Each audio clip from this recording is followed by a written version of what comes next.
गफार कोट दर्जी group I फरमाश Meera बश के रिंद प्यारा पीरी दोस्त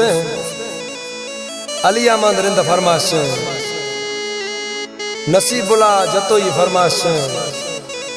इसाक जतोई डेरा मुराद फरमाश बहराम रिंद सन्नी फरमाश उबैदुल्ला शेरीजिया कोयटा फरमाश चीफ नसरुल्ला जतक प्यारा पीरी दोस्त ए आशिक निमाना दर्दामा दां कुदो छस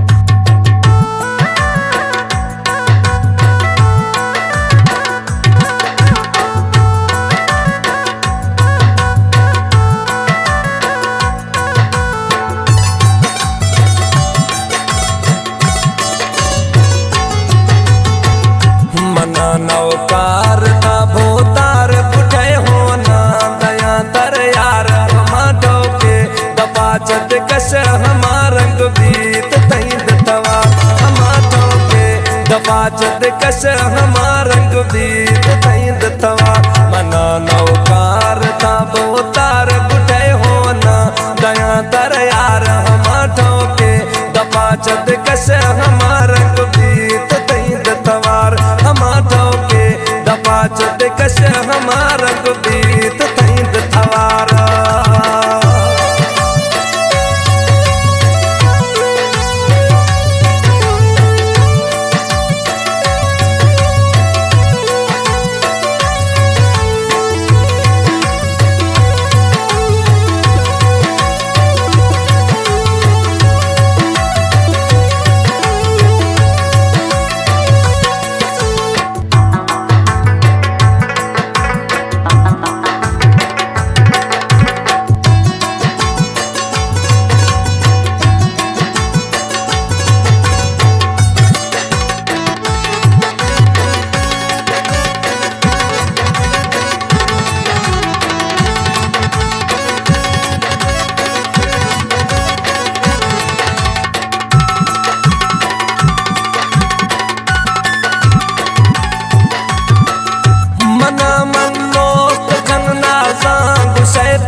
बेजार बुझे हो ना दया दर यार हमारो के दबा चद कस हमारंग बीत तैद तवार हमारो के दबा चद कस हमारंग बीत तैद तवार मना नौकार ना बोतार बुझे हो ना दया दर यार हमारो के दबा चद कस हमारंग बीत तैद तवार हमारो के दबा चद कस हमारंग बीत तैद तवार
दपाचत कस हमार बीत तई दतवार मन नौकार ताबो तार बुझे हो न दया दर यार हम ठोके दपाचत कस हमार बीत तई दतवार हम ठोके दपाचत कस हमार बीत तई दतवार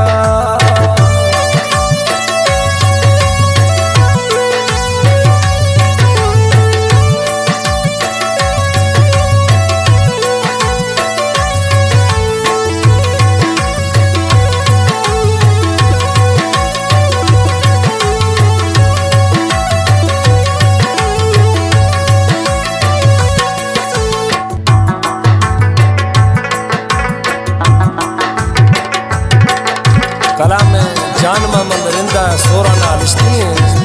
दोस्ती आज जानू तो गुस्सो खाने का आखिरी मिसराएं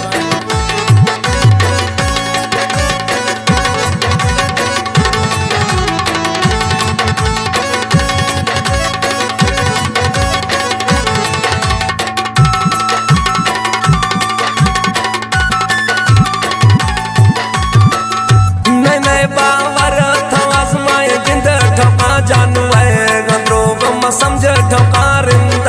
गंद्रोग समझ